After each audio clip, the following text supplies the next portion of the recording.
Welcome to trigger with Sundar. Vote చోరీకి సంబంధించిన అంశం మరింత సీరియస్ గా అయింది. అసలు ఓట్ చోరీ జరిగిందని బీజేపీ కేంద్ర మంత్రి అనురాగ్ ఠాకూర్ కూడా ఒక కామెంట్ చేసిండు. మరి ఆ ఓట్ చోరీ కారణంగానే ప్రతిపక్ష నేతలు కూడా గెలిచారని చెప్పేసి ఒక హాట్ కామెంట్ చేసిండు. మరి ఈ నేపథ్యంలో అసలు ఏం జరుగుతుంది, ఎటువైపు వెళ్తుంది, అసలు అటు అధికార పక్షము ఇటు ప్రతిపక్షము రెండు ఓట్ చోరీ జరుగుతున్నాయంటే మరి పార్లమెంట్ ఎన్నికలు రద్దయ్యే అవకాశం ఏమైనా ఉందా అనే అంశాలని మాట్లాడడానికి మన స్టూడియోలో ఉన్నారు ప్రముఖ విశ్లేషకులు కాడిగల్ల భాస్కర్ గారు. ఆయనతో మాట్లాడదాం. నమస్తే భాస్కర్ గారు. అసలు ఏం జరుగుతుందండి దేశంలో? మొన్న రాహుల్ గాంధీకి సంబంధించిన స్టేట్మెంట్ ఓటు చోరీకి సంబంధించినది ఒక గంట పాటు ఆయన వివరణ ఇచ్చిండు. దానిపైన బీజేపీ నేతలు చాలా మంది విరుచుకుపడ్డారు. కానీ నిన్న లేట్ అవర్స్ లో అనురాగ్ ఠాకూర్ అసలు కాంగ్రెస్ అదేవిధంగా ప్రతిపక్ష నాయకులే ఓటు చోరీతోటి గెలిచిరని చెప్పేసి కామెంట్ చేసిండు. ఏం జరుగుతుంది అసలు? ఇప్పుడు ఎలక్షన్ కమిషన్ యొక్క విశ్వసనీయత అనేటువంటిది ఘోరంగా దెబ్బతిన్నది. మనం ఎన్నికల సందర్భంగా చూసినప్పుడు ఎలక్షన్ కమిషన్ అనేటువంటిది ఈ దేశంలో ప్రజాస్వామ్యాన్ని కాపాడేటువంటి ప్రాథమిక బాధ్యత కలిగినటువంటి ఒక రాజ్యాంగబద్ధ సంస్థ. ఇప్పుడు టిఎన్ శేషన్ నుంచి మొదలు పెట్టుకొని టిఎన్ శేషన్ కానీ లింగ్డో కానీ వీళ్ళందరూ కూడా ఎన్నికల కమిషన్ యొక్క ఉన్నటువంటి పవర్స్ ఏంటనేటువంటివి చాలా ఎఫెక్టివ్ గా దేశానికి చూపించారు. అవును. ఇప్పుడు మనం కూడా ఎన్నికల కోడ్ అమల్లో ఉన్నప్పుడు ఒక 2 నిమిషాలు అదనంగా నువ్వు బహిరంగ సభ జరిపితే నీ మీద కేసు అవుతుంది. లేదు ఒక అధికారి కనుక ఏదో ఒక రాజకీయ పార్టీ పట్ల కొంత సానుకూలంగా వ్యవహరించిందని ఒక విమర్శలు వచ్చినా అధికారి మీద చర్యలు తీసుకునేంత షార్ప్ గా ఎలక్షన్ కమిషన్ రియాక్ట్ అయ్యారు. ఉదాహరణకి ఉమ్మడి ఆంధ్రప్రదేశ్ లో రాజశేఖర రెడ్డి గారు ఉన్నప్పుడు అప్పుడు ఉన్నటువంటి డీజీపీ రాష్ట్రంలో ఎన్నికల సందర్భంగా సరిగా వ్యవహరించట్లేదు అన్నటువంటి విమర్శలు వచ్చినప్పుడు అప్పటికప్పుడు మహాంతిని తీసుకొచ్చి డీజీపీగా ఎలక్షన్ కమిషన్ పెట్టింది. కనుక రిటర్నింగ్ ఆఫీసర్లు అయినా ఎన్నికల అధికారులు ఎవరి మీద కంప్లైంట్ వచ్చినా ఈసీ అనేటువంటిది చాలా ఇమీడియట్ గా రెస్పాండ్ అయ్యేటువంటి చరిత్ర మనకున్నది. దాంతోపాటు భారతదేశంలో మొట్టమొదటి ఎన్నికలు జరిగినప్పుడు దేశంలో దాదాపుగా ఒక 352 పైనే కంప్లైంట్స్ వచ్చినాయి. కంప్లైంట్స్ వచ్చినప్పుడు దానికి ఒక 14 ట్రిబ్యునల్స్ పెట్టి వాటిని పరిష్కారం చేశారు.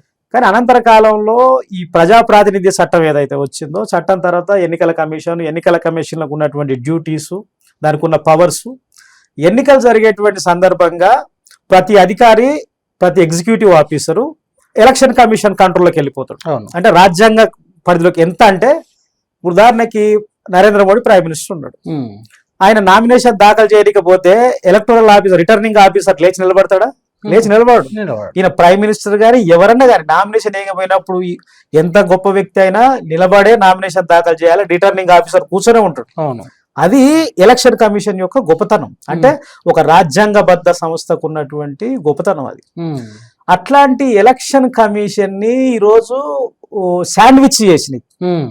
శాండ్విచ్ చేయడం కన్నా ఎలక్షన్ కమిషన్ అనేటువంటిది అవుట్ రైట్ గా నిజంగానే ఎలక్షన్ కమిషన్ పరిధిలో ఇట్లాంటి తప్పులు జరగకుండా ఉంటే రాహుల్ గాంధీ చేసినటువంటి ఆరోపణలు ఏవైతే ఉన్నాయో ఆ ఆరోపణలు కనుక నిజమని కాదని కనుక ఎలక్షన్ కమిషన్ దగ్గర జవాబు ఉంటే ఇప్పటిదాకా రాహుల్ గాంధీని స్పేర్ చేసేదే కాదు. అవును, మీకేమైనా ఉంటే మాకు కంప్లైంట్ చేయమని అంటుంది, లేదు ప్రమాణం చేసి చెప్పని చేయమని అంటుంది. అవన్నీ ఎందుకు జరిగిందా లేదో చెప్పట్లేదు కదా ఎలక్షన్ కమిషన్.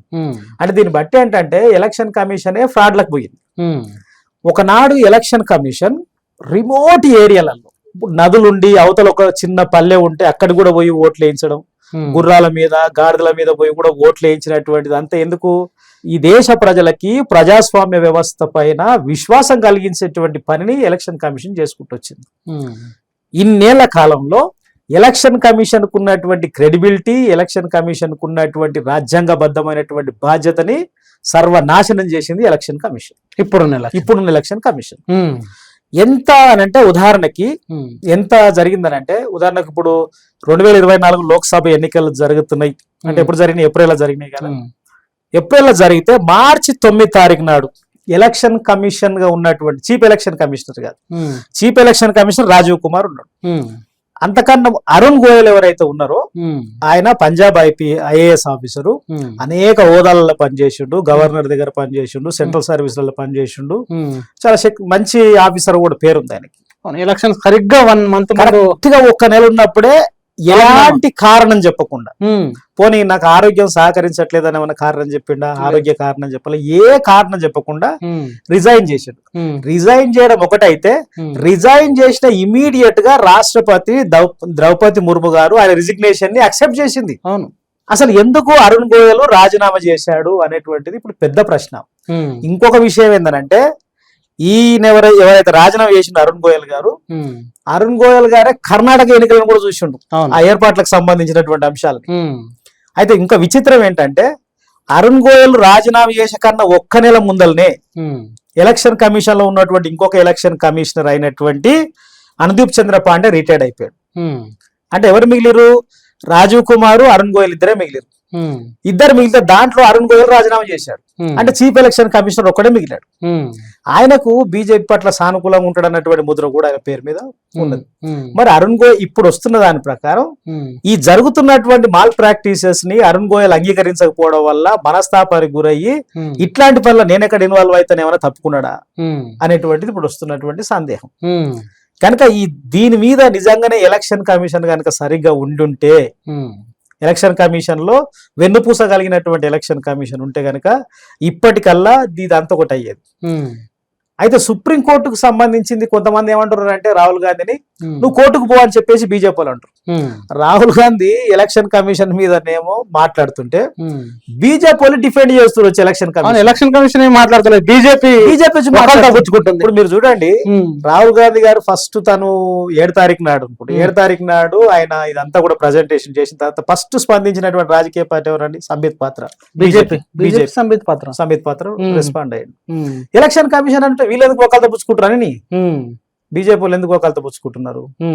కనుక ఇదంతా కూడా ఏదో పెద్ద స్కామ్ జరిగింది. కనుక దీని మీద సుప్రీంకోర్టు చాలా బలమైనటువంటి రీతిలో రెస్పాండ్ కావాల్సిన అవసరం ఉంది. బహుశా గమనిస్తుంటుంటారు వాళ్ళు. ఇప్పుడు ఎస్ఐఆర్ విషయంలో ఎలక్షన్ కమిషన్ ఏం చేసింది? ఇప్పుడు అక్కడనేమో దొంగ ఓట్లు చేసేటువంటి పని చేసింది.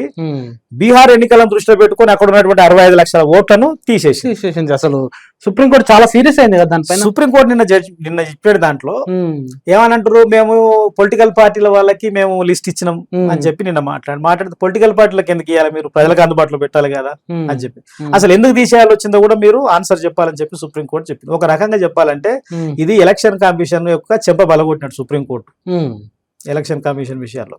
అట్లాగే భారత రాజ్యాంగంలో ఎలక్షన్ కమిషన్ అనేటువంటిది రాజ్యాంగబద్ధ సంస్థ కనుక రాజ్యాంగానికి కస్టోడియన్ ఎవరు? సుప్రీంకోర్టు. కనుక ఇంత జరుగుతున్నటువంటి ఈ విషయాన్ని సుప్రీంకోర్టు కూడా సీరియస్ గా పరిగణించి చూడాల్సిన అవసరం ఉంది. వాస్తవికంగా ఉదాహరణకి మొన్న ఎగ్జాంపుల్ చెప్తా చూడండి. ఇప్పుడు అనురాగ్ ఠాకూర్ ఉన్నాడు, బీజేపీ. ఎగ్జాక్ట్లీ నేను అదే ప్రశ్న అడిగిన. అనురాగ్ ఠాకూర్ కామెంట్ చేసి మొన్ననే అనురాగ్ ఠాకూర్ ప్రెస్ మీట్ పెట్టి ఏం చెప్పాడనంటే, ఈ రాహుల్ గాంధీ చెప్పినటువంటి ఓట్ల ఫ్రాడ్ అనేటువంటిది మాదేవపూర్ అనేది జరగలేదు, ప్రియాంక గాంధీ ఉన్నటువంటి వయనాడులో జరిగింది, రాహుల్ గాంధీ ప్రాతినిధ్యం వహిస్తున్నటువంటి రాయ్బరేలీలో జరిగింది, అట్లాగే టిఎంసి ఉన్నటువంటి అనిరుద్ బెనర్జీ, ఆయన పేరేం పేరు, అభిషేక్ బెనర్జీ ఉన్నటువంటి డైమండ్ హార్బర్ లో జరిగిందని చెప్పాడు. అట్లాగే ఏది కన్నోజ్, ఏది అఖిలేష్ యాదవ్. అంటే ప్రతిపక్షాలు ఉన్నటువంటి ఎవరైతే ముఖ్యమైన నాయకులు ప్రాతినిధ్యం వహిస్తారో వాళ్ళు కూడా ఎన్నికల ఫ్రాడ్ వాళ్ళని, అంటే పరోక్షంగా ఈ రోజు బీజేపీ ఏం ఒప్పుకుంటున్నట్టు, ఎస్ ఫ్రాడ్ జరిగింది అని చెప్తుంది. స్టాలిన్ సంబంధించింది కూడా స్టాలిన్ ఎమ్మెల్యేలు ఉన్న దాంట్లో అఖిలేష్ యాదవ్ భార్య ఉన్నటువంటి ఎమ్మెల్యే స్థానంలో, అట్లాగే స్టాలిన్ ఉన్నటువంటి ఎమ్మెల్యే స్థానంలో కూడా ఫ్రాడ్ జరిగిందని చెప్పి అనురాగ్ ఠాకూర్ మాట్లాడు, కేంద్ర మంత్రి బీజేపీ పార్టీ నుంచి. అంటే ఇప్పుడు ఏమన్నట్టు, రాహుల్ గాంధీ ఏదైతే ఫ్రాడ్ జరుగుతుందని చెప్పాడో, అంటే ఓట్ల చోరీ జరుగుతుందని చెప్పాడో, దాన్ని అనురాగ్ ఠాకూర్ ఈ రోజు ధృవీకరించాడు, ఎండార్ చేసి ధృవీకరించాడు. దాని మీద పవన్ ఖేరా, కాంగ్రెస్ ఏఐసిసి మీడియాకు సంబంధించిన అధికార ప్రతినిధి నిన్న మాట్లాడితే ఏం చెప్పాడంటే, రాహుల్ గాంధీ చెప్పినటువంటి విషయాన్నే బీజేపీ కూడా ఈ రోజు ఎండార్ చేసింది కనుక మరి ఏం 2024 లోక్సభ ఎన్నికల ఫలితం ఏమైతుంది, రద్దు చేస్తారా, నలిఫై చేస్తారా అని చెప్పేసి ఆయన అడిగాడు. ఇంకా అదే కాదు, నిన్న ఒరిస్సాలో ఇవన్నీ మరి ఇప్పుడు రేపు ప్రింట్ అయితే ఒరిస్సాలో చివరి 1 గంట సేపట్లో 40 లక్షల ఓట్లు పోలైనాయి అనేటువంటిది ఒరిస్సా నుంచి వస్తుంది. కనుక ఇక్కడ తెలిసినవి కొన్నే, ఇప్పుడు బయట పడితే దేశం అంతా జరుగుతుంది. కనుక దీని విషయంలో ఏంటంటే ఇది ఒక పెద్ద భయంకరమైనటువంటి దేశాన్ని తలకిందులు చేసేటువంటి వ్యవహారంగా ఇది కనిపిస్తుంది. కనుక దీని మీద సుప్రీంకోర్టు రెస్పాండ్ అయ్యి కనుక చేస్తే కనుక ఇది చాలా భయంకరమైనటువంటి విషయం లాగానే ఉన్నది. ఒక పెద్ద భారతదేశ రాజకీయాన్ని ఒక పెద్ద కుదిపేటువంటి సమస్య లాగా ఇది కనిపిస్తుంది. ఈ సుప్రీంకోర్టుది నిన్నటి కామెంట్ చూసుకున్నట్టయితే అసలు వాళ్ళకు ఏదైతే డాటా 65 లక్షల మందిని ఎందుకు తీసేసారో ఎందుకు తొలగించారో ఒకటి రాయమని చెప్పినారు. అవును, కంపల్సరీ. అట్లాంటి నేపథ్యంలో నిజంగానే దీనిపైన ఈ కేంద్ర మంత్రి అనురాగ్ ఠాకూర్ వీళ్ళకి సంబంధించి ఇద్దరి మధ్యలో జరిగిన డిబేట్ లో వ్యాలిడ్ పాయింట్లు. ఎందుకంటే రాహుల్ గాంధీ ఒకవైపు జరిగిందని 1,00,000 ఓట్లకు సంబంధించి ఆధారాలు చూపించిండు. అనురాగ్ ఠాకూర్ కేంద్ర మంత్రి, ఆయన కామెంట్ చేసిండు. మరి ఇది సుప్రీంకోర్టు తీసుకుంటే నిజంగా మీరు అన్నట్టు అది 2024 ఎన్నికలు, పార్లమెంట్ ఎన్నికలు రద్దయ్యే అవకాశం ఉందా? ఏం జరగబోతుంది అసలు? ఇప్పుడు రాహుల్ గాంధీ గారిని ఏమంటున్నారంటే మీరు ఇవన్నీ అంటున్నారు కదా, కంప్లైంట్ చేయండి అని చెప్పేసి అంటారు. కోర్టుకి వెళ్ళండి, లేకపోతే ఎలక్షన్ కమిషన్ గా కంప్లైంట్ చేయమని చెప్పేసి ఎలక్షన్ కమిషన్ అంటుంది, బీజేపీ వాళ్ళు కూడా అంటున్నారు. కానీ ఈ పీపుల్ రిప్రజెంటేటివ్ యాక్ట్ ప్రకారం ఏంటంటే ఎన్నికలైన 30 రోజులని రెస్పాండ్ కావాలి.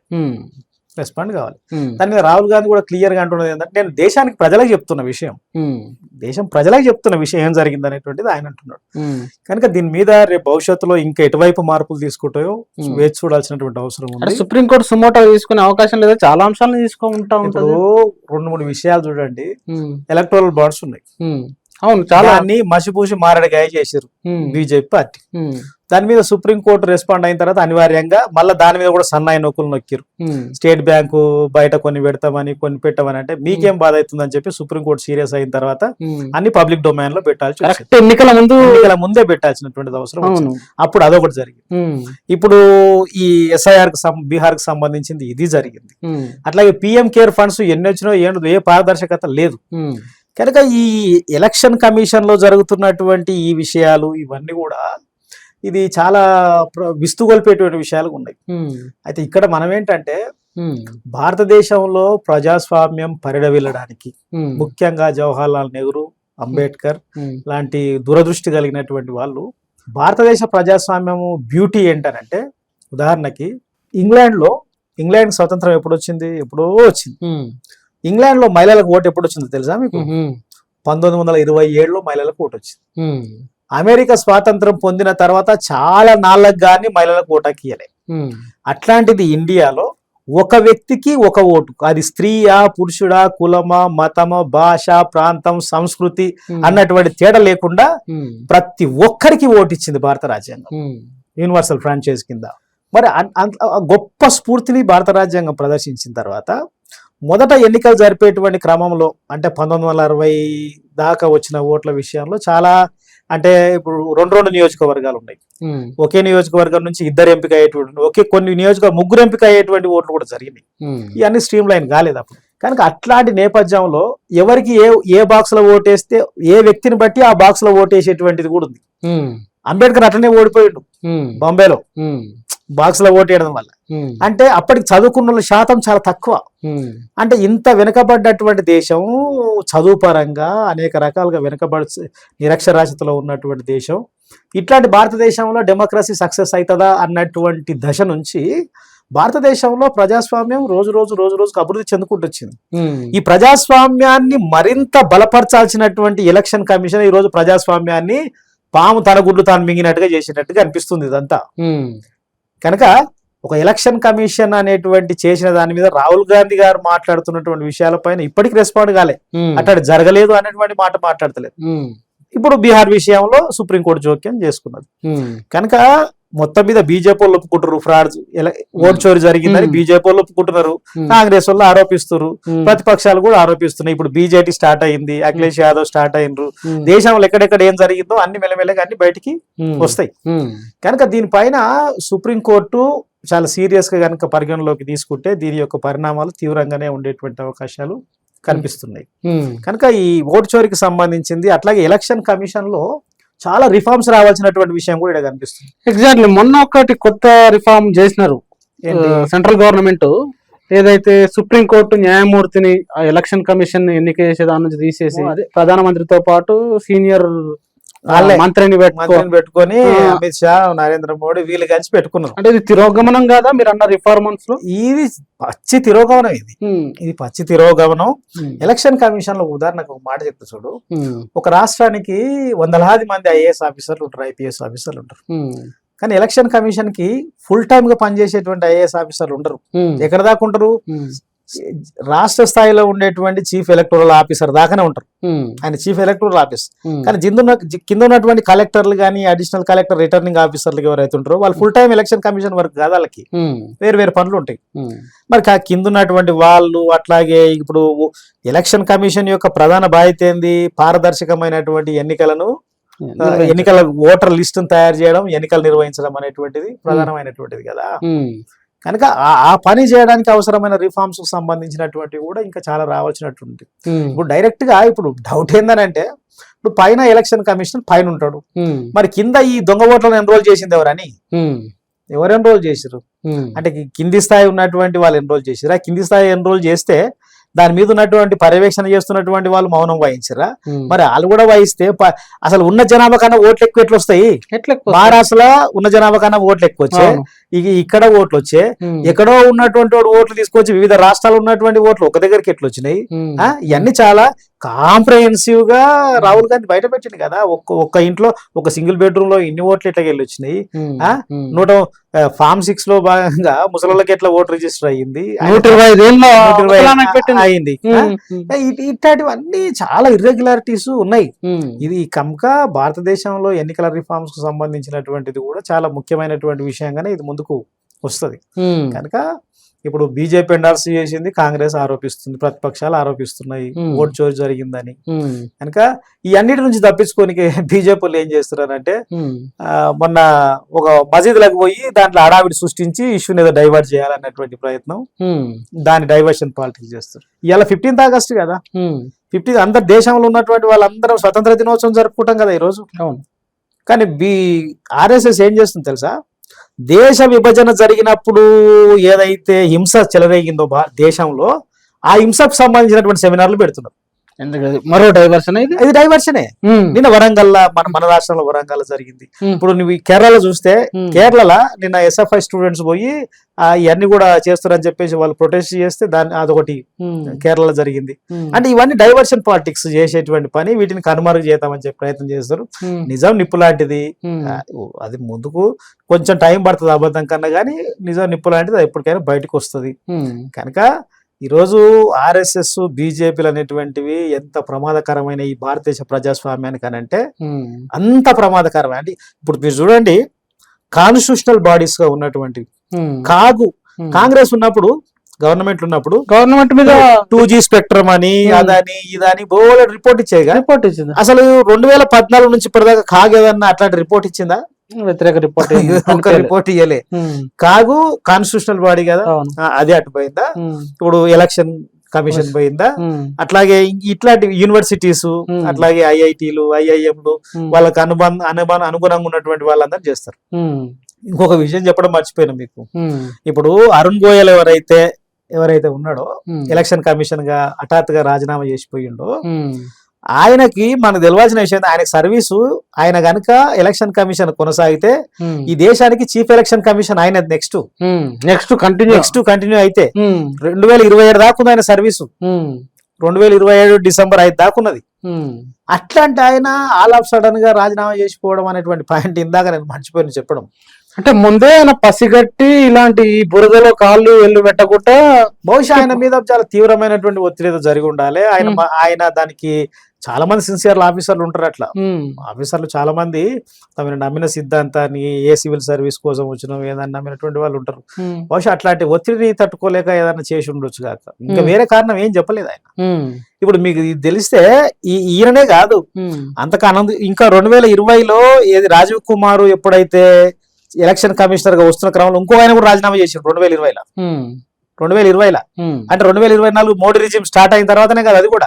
అప్పుడు ఆయన రాజీనామా చేసిండు, తర్వాత ఈయన రాజీనామా చేసిండు, ఆయన రిటైర్ అయిపోయిండు. ఈ రకమైనటువంటిది అంతా కూడా జరుగుతుంది దేశంలో ఎలక్షన్. అంటే ఈ మాటలు మాట్లాడుకోవడానికి వాళ్ళు ప్రతిపక్షం ఆరోపణ లేకపోతే అధికార పక్షం ఆరోపణ మొత్తంగా భారత రాజ్యాంగం మీరు పోటీ చేసినటువంటి ఒక మనిషి ఒక ఓటు ఈ ప్రపంచంలో అసలు చాలా దేశాల కంటే ఒక మనిషికి ఒక ఓటు ఇచ్చిన భారత రాజ్యాంగ విలువల్ని రాజ్యాంగాన్ని అంటే వీళ్ళు కావాల్సుకొని దాన్ని నలిఫై చేస్తారు. ఎన్నికలు ఏం పనికిరావు మొత్తం అధ్యక్షత అటువైపు తీసుకెళ్తారా అందరు మైండ్ సెట్. బేసికల్ థింగ్ ఏంటంటే ఆర్ఎస్ఎస్ కి బీజేపీకి రాజ్యాంగం మీద విశ్వాసం లేదు, ఈ రాజ్యాంగం అవసరం లేదు అనేటువంటిది వాళ్ళు చెప్పేటువంటిది. వాళ్ళు ఎంత హవయాలన చేసి మాట్లాడతారంటే ఇప్పుడు భారత రాజ్యాంగం ఆర్కిటెక్ట్ ఎవరంటే బాబాసాహెబ్ అంబేద్కర్ అని ప్రపంచంలో ఎవరైనా తెలుసు, అందరికి తెలుసు. రాజ్యాంగ రచనా కమిటీలో 20 మంది ఉంటే రాజ్యాంగ కమిటీ రచనా కమిటీ సమావేశాలకు హాజరు కాకుండా చచ్చిపోయిన వాళ్ళు కూడా ఉన్నారు. అందరూ అనారోగ్యం పాలై రాకుండా అంత తన మీద వేసుకుని ఆయన చేసిండు. ఆయన ఏమంటారు, ఆ బాబాసాహెబ్ అంబేద్కర్ ఒకటే రాసిండు, 293 మంది కలిసి రాసిండు అని కింద వీళ్ళు ఒకటి పెయిడ్ బ్యాచ్ తోటి ఈ ప్రచారాలు చేస్తుంటారు రాజ్యాంగం మీద. అంటే రాజ్యాంగం అనేది కలగూర కంప, జర్మనీకి వెళ్ళింత, అమెరికాకి వెళ్ళింత, విదేశం ఆడికెళ్ళి ఇడికెళ్ళి తెచ్చి పెట్టుకుంటారని చెప్పి. మరి వీళ్ళు వాడుతున్నటువంటి ఇంట్లో వాడే లైట్లు ఏమన్నా వీళ్ళని తయారు చేసిరా ఏమన్నా? వీళ్ళు ఇంట్లో వాడేటువంటి ఐరన్ బాక్సులు, ఇంట్లో వాడే కలర్లు, వాషింగ్ మిషన్లు అన్ని ఈ దేశం శాస్త్రవేత్తలు తయారు చేసినాయనా? ప్రజాస్వామ్యం పరిడవిల్లేటువంటి క్రమంలో అనేక దేశాల నుంచి ఉన్నటువంటి మంచి విలువలను తీసుకొచ్చి భారత రాజ్యాంగంలో పొందుపరిచారు. దాన్ని ఏమంటారు, కాపీ అంటారు. ప్రపంచంలో కాపీ లేనిదేముంది అసలు? అవకాశం చిక్కినప్పుడల్లా రాజ్యాంగాన్ని అపహాస్యం చేయాలనేటువంటిది ఆర్ఎస్ఎస్ బీజేపీ యొక్క లక్ష్యం. ఈ రాజ్యాంగం ఉన్నంత కాలం వాళ్ళ లక్ష్యమైనటువంటి హిందూ రాష్ట్రం సాధించడం సాధ్యంగానే కనుక ఈ రాజ్యాంగాన్ని చెదపురుగులాగా రాజ్యాంగాన్ని కథం పట్టియాలనేటువంటిది వాళ్ళ యొక్క లక్ష్యం. అందులో భాగంగానే రాజ్యాంగాన్ని కథం పట్టిస్తారు వాళ్ళు. కనుక ఇప్పుడు రిజర్వేషన్లు ఉన్నాయి, రిజర్వేషన్ల కాన్సెప్ట్ ను వక్రీకరించారు, దాన్ని ఇంకో రకంగా తీసుకెళ్తున్నారు. అన్ని ప్రతి అంశంలో వాళ్ళు రాజ్యాంగానికి చేయాల్సినటువంటి కీడంతా కూడా చేస్తారు. అయితే వాళ్ళు మనం గమనించాల్సింది ఏంటంటే, అంటే మీరు అన్నట్టు సుప్రీంకోర్టు కానీ ప్రజలు కానీ ఇదంతా చూస్తూ అంటే అట్లా ఊరుకుంటారా? పబ్లిక్ నుంచి రియాక్షన్ ఊరుకోరండి. వ్యవస్థలో కొంత డ్యామేజ్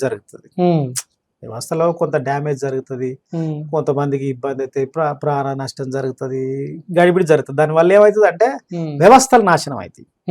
ఇప్పుడు పాకిస్తాన్ అంటారు కదా, వాటి తెల్లారు లేస్తే పాకిస్తాన్ ఎందుకు నాశనం అయిందో తెలుసా? పాకిస్తాన్ లో వ్యవస్థలు స్థిరీకరించబడలేదు కనుక, పాకిస్తాన్ మతం ఆధారంగా ఉన్నది కనుక, మతం ఆధారంగానే రాజ్యాంగాన్ని ఇస్లామిక్ స్టేట్ గా వాళ్ళు రాసుకున్నారు కనుక పాకిస్తాన్ ఒక విఫల రాజ్యాంగం మారింది. భారతదేశంలో కూడా వ్యవస్థలను నాశనం చేసిన తర్వాత ఎట్లుంటది?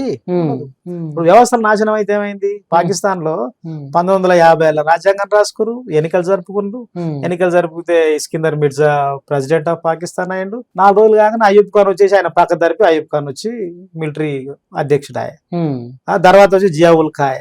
ఇప్పుడు ఆడ పాకిస్తాన్ లో మిలిటరీ పవర్ఫుల్, దేశం రాజకీయ వ్యవస్థ పవర్ఫుల్ అంటే మిలిటరీనే పవర్ఫుల్. ఇప్పుడు ఇమ్రాన్ ఖాన్ తీసుకపోయి లోపల పెట్టిర్రు. మరి ఈ దేశంలో కూడా రాజ్యాంగాన్ని అంత అస్థిరపరిచిన తర్వాత ఈ వ్యవస్థ ఉంటుందా? ఈ వ్యవస్థ నాశనం అవుతుంది.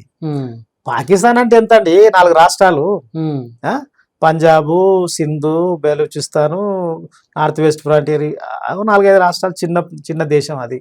ఈ దేశం చాలా పెద్ద దేశం కదా. ఇన్ని మతాలు, ఇన్ని కులాలు, సంస్కృతులు, భాషలు, ఆహారపు అలవాట్లు. ఒక రకంగా ఇది ఒక ఖండం, ఉపఖండం అంటాం కదా, భారత ఉపఖండం అంటాం కదా.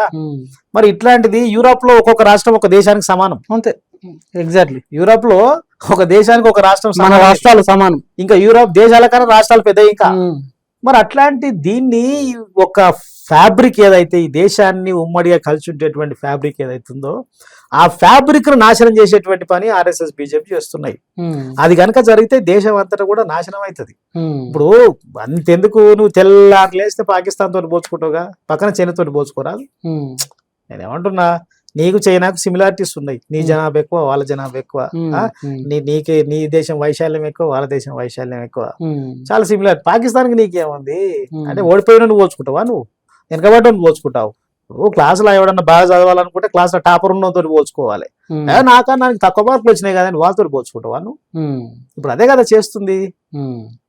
అంటే పాకిస్తాన్ ఒక బూచ్ చూపించి పాకిస్తాన్ ఏం పాకిస్తాన్ ఏముంటది? పాకిస్తాన్ ఇండియా కన్నా ఏం గొప్పది ఏం కాదు, ఏ విషయాల్లో గొప్పది కాదు. కనుక దాన్ని చూపించి దేశాలందరినీ ఒక మాఫియా ఏది మాస్ ఫోబియా క్రియేట్ చేసేసి దాన్ని అంతా చూపించుకొని ఇప్పుడు జరుగుతున్నటువంటి అన్ని డైవర్షన్ చేసేటువంటి పాలిటిక్స్ స్టార్ట్ చేస్తారు వాళ్ళు. ఏదో ఒకటి జరుగుతున్నాయి అన్నిటికీ వాళ్ళకి ఏదో ఒకటి ఉంటది, కానీ జనాలకు అర్థమైంది. జనాలు ప్రతి ఊర్లో ఈ అంశాన్ని మాట్లాడుతారు. ఓటు చోరీ అయిందంట, ఓట్లను ఇట్లా అని చెప్పేసి. తెలంగాణలో మనం ఒకటి చెప్పుతున్నా, ఓట్ అనేటువంటిది సంఖ్య కాదు. ఒక ఊర్లో ఉదాహరణకి ఒక పెద్ద మనిషికి ప్రజాస్వామ్యం వ్యవస్థ ఏం లేని పెద్ద మనిషి పోయి ఓటు వేయనికే పోతాడు. ఓటు వేయక పోతే ఆయన పేరు అంటూ ఉండదు, నేను చచ్చిపోయిన ఆరుని అంటాడు. పంచాయతీ చూస్తాం కదా నా ఓటు లేకపోతే నేను చచ్చిపోయినట్టే లెక్క అనుకుంటాడు. కనుక ఓటర్ లిస్ట్ అనేటువంటిది సంఖ్య కాదు, ఈ దేశ జనాభా. కనుక నీ గెలుపుల కోసం, నీ రాజకీయ ప్రయోజనాల కోసం జనాలను చంపుతావా నువ్వు? అంటే నిన్న మీరు ఇది కోట్ చేశారు కాబట్టి రాహుల్ గాంధీ మొట్టమొదటిసారి చనిపోయిన వాళ్ళతో టీ తాగినని ఒక చిన్న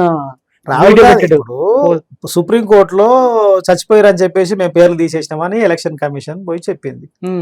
ఆయన ఎవరు? యోగేంద్ర యాదవ్ డైరెక్ట్ గా చచ్చిపోయిన వాళ్ళని చెప్పి పేర్లను తీసుకొచ్చి సుప్రీంకోర్టులో పెట్టి, సుప్రీంకోర్టు ఆయన మెచ్చుకుంది కదా.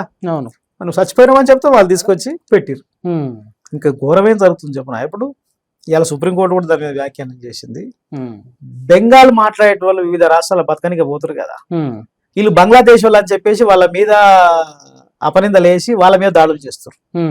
బెంగాల్ బతకనికి పోతే వాళ్ళ మీద అపనిందలేసి వాళ్ళ మీద కూడా చేస్తారు. ఏముంటది ఈ రకంగా అయిన తర్వాత ఈ దేశంలో ఏం నేర్పినారంటే, ఈ దేశంలో నేను తమిళీయుణ్ణి కానీ భారతీయుడిని, నేను తెలుగుని భారతీయుడిని, నేను మరాఠా భారతీయుడిని, నేను ఒరిస్సా భారతీయుడిని, నేను మలయాళీ భారతీయుడిని అనే రెండు ఐడెంటిటీలను ఈ దేశం ముందుకు తీసుకొని వచ్చింది. ఇప్పుడు దీన్ని ఏం చేస్తున్నారు? రెండు ఐడెంటిటీలు కాకుండా మేమంతా హిందువులం అని చెప్పేసి ఇంకొక ఆర్గ్యుమెంట్ చెప్తుంటారు వాళ్ళు. ఏం ఆర్గ్యుమెంట్ అంటే, దేశం అప్పుడే విభజన అయిపోతుంది, మతం పేరు మీద విభజన జరిగింది, ఆ తుర్కోళ్ళందరూ ఒక దిక్కు పోయారు, ముస్లింలు పోయారు, మరి హిందూ దేశమే కావాలని చెప్పేసి వాళ్ళు అంటారు. అసలు ఈ దేశం చీలడానికి కారణం మహమ్మద్ అలీ జిన్నా కన్నా ముందే ఈ దేశంలో రెండు జాతులు ఉన్నాయన్న సిద్ధాంతాన్ని తెచ్చిందే సవర్కర్. విజాతి సిద్ధాంతాన్ని సవర్కరే ఈ దేశంలో ప్రవేశపెట్టాడు. కనుక ఈ దేశ విభజన కారకులు వీళ్ళు. ఇటు హిందూ మహాసభ ఆర్ఎస్ఎస్ గాని, అటు ముస్లిం లీగ్ గాని, వీళ్ళిద్దరు ఎప్పుడు స్వాతంత్ర పోరాటంలో బ్రిటిష్ వాళ్ళకి వ్యతిరేకంగా పోరాడలే. బ్రిటిష్ వాళ్ళకు రెండు ఊతకర్రల్లా ఉపయోగపడరు వీళ్ళు. ఇప్పుడు ఏమంటారు, మరి అది ముస్లిం దేశం అయింది కదా, మరి మాది హిందూ దేశం అంటే, నీ హిందూ దేశం అంటే మరి చేస్తావా? ఈ దేశంలో దళితులకు ఒక దేశము, ట్రైబల్స్కి ఒక దేశము, తమిళనాడుకు ఒక దేశము, మలయాళకు ఒక దేశం, ఇట్లా వస్తాయి. మరి అప్పుడు ఓకేనా దేశం ఉంటుందా అట్లా? కనుక ఈ దేశానికి ఇప్పుడు గొప్ప పాటలు ఉదాహరణ చెప్తా చూడు. మహమ్మద్ ఇక్బాల్ కదా రాసింది మాతరం, వందే మాతరం. ఎవరు రాశారు? ఏఆర్ రెహమాన్ కదా. మరి వాళ్ళు ముస్లిం అంటున్నావు కదా. ఈ దేశం గొప్పగా పాడుకున్నటువంటి రెండు పాటలను అద్భుతమైన రీతిలో చిత్రీకరించినటువంటి ఇద్దరు ముస్లింసే కదా. మరి ఎట్లాంటి అసలు జై హింద్ అనే నినాదాన్ని ఇచ్చింది కూడా ముస్లిమే మొట్టమొదటిసారిగా. కనుక ఈ దేశంలో ఇది చాలా విభిన్నత కలిగినటువంటి దేశాన్ని ఒక తాటి మీద నడపడం కోసం చాలా దూరదృష్టితోటి ఈ దేశానికి చాలా దూరదృష్టి కలిగినటువంటి నెహ్రూ గాని, అంబేద్కర్ గాని, పటేల్ గాని చాలా దూరదృష్టి కలిగిన రాజకీయంగా చూసినారు. సామాజికంగా వేరు వైఖరులు ఉన్నప్పటికీ ఈ దేశం కోసం వాళ్ళు చాలా దూరంగా ఆలోచించేది. దాన్ని ఇప్పుడు నువ్వు కులం పేరుతోటి, మతం పేరుతోటి, దీని పేరుతోటి అవకాశం చిక్కిన కాడల్లా చీల్చుకుంటూ పోతున్నావు నువ్వు. దీని పరిణామాలు చాలా తీవ్రంగా ఉంటాయి. దీని రిఫర్కేషన్స్ చాలా సివియర్గా ఉంటాయి. ఇప్పుడు కాశ్మీర్ గురించి మాట్లాడుతారు. కాశ్మీర్ను ఆర్టికల్ 370 రద్దు చేసేసారు. ఆయనకి ఇచ్చిన హామీ ఏంది? మీకు సాధ్యమైనంత అటానమీ ఇస్తామని చెప్పేసి ఆయన భారత రాజ్యాంగంలో పొందుపరిచి వాళ్ళకి అటానమీ ఇచ్చారు. ఇప్పుడు వాళ్ళు చాలా తీవ్రమైనటువంటి పరాయీకరణలో వాళ్ళు అట్లయిపోయారు. ఇప్పుడు 1990-95 ఈ ప్రాంతంలో నార్త్ ఈస్టర్న్ ఇండియా కానీ, ఈశాన్య భారతం, కాశ్మీర్ కానీ, ఇటు తమిళనాడు కానీ అనేక చోట్ల వేర్పాటువాద ఉద్యమాలు వచ్చినాయి. రేపు ఇట్లనే రెచ్చగొట్టుకుంటూ పోతే మళ్ళీ చెలరేగుతాయి అవి. ఇప్పుడు అన్ని కొంత కుదిరబడ్డాయి, దేశం సమైక్యంగా పోతుంది. అది రేపు అయితే అది ఇంకా నాశనం వైపు దేశం పోయేటువంటి అవకాశం ఉంటుంది. కనుక కంచె చేను వేసినట్టుగా ఈరోజు ఈ వ్యవస్థను నాశనం చేస్తుంది బీజేపీ. దాని తల్లి ఆర్ఎస్ఎస్. బీజేపీ తల్లి ఆర్ఎస్ఎస్ఏ కదా. కనుక వాళ్ళకు ఒక సిద్ధాంతం ఉంది. ఆ సిద్ధాంతం అనేటువంటి తప్పుడు సిద్ధాంతం. తప్పుడు సిద్ధాంతం అంటే ఈ దేశంలో హిందూ రాష్ట్రం హిందువులే ఉండాలి అని అంటే, హిందూ మతం అనేటువంటి దానికి చాలా లిమిటేషన్స్ ఉన్నాయి. ప్రతి మతంలో లూప్ హోల్స్ ఉంటాయండి. దాన్ని పట్టుకొని నువ్వు దేశాన్ని ఎంత చేస్తానంటే అది అయ్యే పని కాదు, పోయే పని కాదు. జర్మన్లో హిట్లర్ గిట్టనే చేసిండు. జర్మన్లు హిట్లర్ చేసినటువంటి నష్టాన్ని తెలుసుకుంటే కల్లా జరగాల్సిన నష్టం జరిగిపోయేది. కనుక ఈ దేశంలో కూడా ఆ రకమైనటువంటి ఫలితాలు రేపు కారణం ఏంటంటే, దేశంలో వస్తున్నటువంటి ప్రజలలో ఇప్పుడు ఏఐ వచ్చి ఉద్యోగాలు పోయేటువంటి కాలం వచ్చింది. ఇంకా అనేక రంగాలలో వేగంగా మార్పు జరుగుతున్నాయి. అనేక విషయాల ప్రజల జీవన స్థితిగతులు పడిపోతున్నాయి. వీటి నుంచి డైవర్ట్ చేయడానికి మతం అనే ఉదాహరణ తీసుకొచ్చి ముందలు పెడితే మతం మీకు ఒకటి తెలుసా, హిందువులలో దేవుని నమ్మే హిందువులు ఉంటారు, దేవుని నమ్మని హిందువులు ఉంటారు. సావర్కర్ దేవుని నమ్మని హిందువు. సావర్కర్ అన్న గుడికి పోయిండా, గోల్వర్కర్ ఎప్పుడైనా పోయిండా, ఎడిగేవారు పోయిండా, వీళ్ళు ఎప్పుడు గుడికి పోరు. కనుక ఇప్పుడు దేవుని నమ్మేటోళ్ళను నాశనం చేస్తారు. ఎవరు దేవుడు నమ్ముకుంటారు, ఎవరింట్లో వాళ్ళు మాట్లాడుకునేటువంటి ఎవరి మతం వాళ్ళ విశ్వాసం వాళ్ళు అట్లా ఉండనియక నేను నా అదే గొప్ప నేనే అని చెప్పేసి చెప్తారు. ఏమంటారు వీళ్ళు పెద్ద పెద్ద మాటలు చెప్తారు. ఇస్లాం మతం మొత్తం విస్తరించుకుంటూ వచ్చిన కొద్ది ఇరాన్కి వచ్చింది, ఏమైంది, పర్షియన్ పోయింది, అది ముస్లిం అయింది, ఆ దేశాలు ముస్లిం అయినారు. మరి ఈ దేశంలో గట్ట రాలేగా, ఖలీఫా కింద లేరుగా ఈ దేశంలో. ఢిల్లీ సుల్తానేట్ కానీ మొఘల్స్ కానీ ఖలీఫా కింద లేరు వీళ్ళు ఈ దేశానికి అనుగుణంగానే పరిపాలించారు, చాలా సెక్యులర్ గా పరిపాలించారు. కనుక ఈ దేశ వారసత్వాన్ని తప్పుడు పద్ధతులలో వక్రీకరించేటువంటి పని ఈ సంస్థలు చేస్తున్నాయి. దీనివల్ల ఈ భారతదేశానికి తీవ్ర నష్టం జరిగేటువంటి అవకాశం ఉంది. Thank you very much Bhaskar గారు. ప్రజలారా విన్నారు కదా, ఈ ఎన్నికలకు సంబంధించిన ఈ ఓట్ చోరీ వ్యవహారంలో అటు అధికార పక్షం ఇటు ప్రతిపక్షం రెండు కూడా ఓట్ చోరీ జరిగిందని చెప్తున్నాయి. మరి దీనిపైన నిజంగా 2024 ఎన్నికలకు సంబంధించి అనేక లూప్ హోల్స్ అయితే బయట పెడుతున్నాయి. ఇటు సుప్రీంకోర్టు కూడా చాలా గట్టిగా చెప్పింది, 19వ తేదీ వరకు తప్పకుండా 65 లక్షలకు సంబంధించిన ఓట్లను ఎందుకు తొలగించారో చెప్పాలి, వెబ్సైట్ లో పెట్టాలని కూడా చెప్పారు. ఈ నేపథ్యంలో ఇప్పుడు మళ్ళా కొత్తగా ఒక రాష్ట్రం నుంచి 40 లక్షల ఓట్లు చివరి గంటలో పడ్డాయని చెప్పేసి అనేక అంశాలని భాస్కర్ గారు చెప్పారు. అదేవిధంగా భారతదేశంలో ఉన్న ఓటు విలువ, రాజ్యాంగం, రాజ్యాంగ సంస్థలు ఎలా ఉన్నాయి, ఇప్పుడు ఎలా మారినాయి అని చెప్పేసి జాతీయ పర్వదినాన ఆగస్టు 15వ రోజు చాలా విశ్లేషణ, చాలా భారతదేశానికి మనకు ఉపయోగపడే అనేక అంశాలను భాస్కర్ గారు చెప్పారు. మరి ఆయన చెప్పిన అంశాలపైన తప్పకుండా మీ కామెంట్ రాయండి. Thank you very much. చూస్తూనే ఉండండి టీటీఆర్.